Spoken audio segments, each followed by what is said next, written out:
മുൻ M P Chengara സുരേന്ദ്രനെ CPI-യിൽ നിന്ന് ഒരു വർഷത്തേക്ക് സസ്പെൻഡ് ചെയ്തു. പാർട്ടി മെമ്പർഷിപ്പ് അടക്കമാണ് സസ്പെൻഡ് ചെയ്തത്. തിരഞ്ഞെടുക്കപ്പെട്ട എല്ലാ സ്ഥാനങ്ങളിൽ നിന്നും സുരേന്ദ്രനെ പുറത്താക്കി. CPI കൊല്ലം ജില്ലാ കമ്മിറ്റിയുടേതാണ് തീരുമാനം.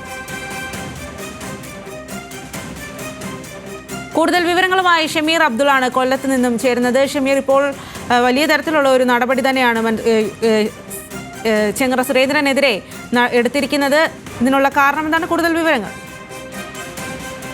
സ്വാതി, മുതിർന്ന CPI-യുടെ നേതാവാണ് ചെങ്ങറ സുരേന്ദ്രൻ. അതുപോലെ മാവേലിക്കരയിലെ മുൻ ലോക്സഭാംഗം കൂടിയായിരുന്നു അദ്ദേഹം. അദ്ദേഹത്തിന് ഈ തെരഞ്ഞെടുപ്പ് കാലത്തൊക്കെ തന്നെ മാവേലിക്കരയുടെ ചുമതലയുണ്ടായിരുന്ന ഒരു നേതാവ് കൂടിയാണ്. ഇദ്ദേഹത്തിനെതിരെ ഇപ്പോൾ വലിയ അച്ചടക്ക നടപടിയാണ് പാർട്ടിയിൽ നിന്നുണ്ടായിരിക്കുന്നത്. പാർട്ടിയുടെ മെമ്പർഷിപ്പ് അദ്ദേഹത്തിന് നഷ്ടമായിരിക്കുന്നു.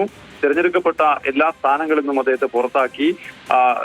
ചെങ്ങറ സുരേന്ദ്രനെതിരെ CPI-യുടെ സംസ്ഥാന സെക്രട്ടറിക്ക് നിരവധി പരാതികൾ ലഭിച്ചതിന്റെ അടിസ്ഥാനത്തിലാണ് ഇത്തരത്തിലൊരു തീരുമാനം വരുന്നത്. ഇദ്ദേഹം ഗുരുവായൂർ ദേവസ്വം ബോർഡ് ഭരണസമിതി അംഗമായിരിക്കെ കണ്ണൂർ സ്വദേശിയിൽ നിന്നും 20 ലക്ഷം രൂപ വാങ്ങി എന്നൊരു ആരോപണം നിലവിൽ ചെങ്ങറ സുരേന്ദ്രനെതിരെ ഉണ്ട്. ഈ ആരോപണത്തിന്മേലാണ് ഇപ്പോൾ ഈ നടപടി ഉണ്ടായിരിക്കുന്നതെന്നാണ് നിലവിൽ നമുക്ക് വ്യക്തമാകുന്നത്. 2022 മാർച്ച് മുതൽ 2 വർഷം ഇദ്ദേഹം ഗുരുവായൂർ ദേവസ്വം ബോർഡിന്റെ കീഴിൽ ഭരണസമിതി അംഗമായിരുന്നു.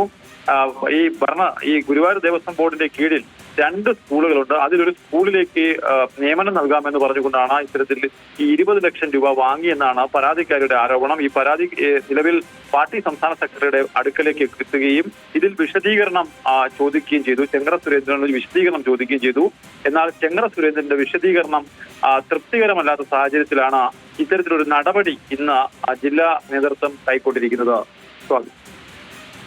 ശരി ഷമീർ, ചെങ്ങറ സുരേന്ദ്രനെതിരെ കടുത്ത നടപടി തന്നെയാണ് പാർട്ടിയിൽ ഉണ്ടായിരിക്കുന്നത് എന്നുള്ളതാണ്. CPI-യിൽ നിന്ന് ഒരു വർഷത്തേക്കാണ് സസ്പെൻഡ് ചെയ്തിരിക്കുന്നത്. പാർട്ടി മെമ്പർഷിപ്പ് അടക്കമാണ് സസ്പെൻഡ് ചെയ്തത്.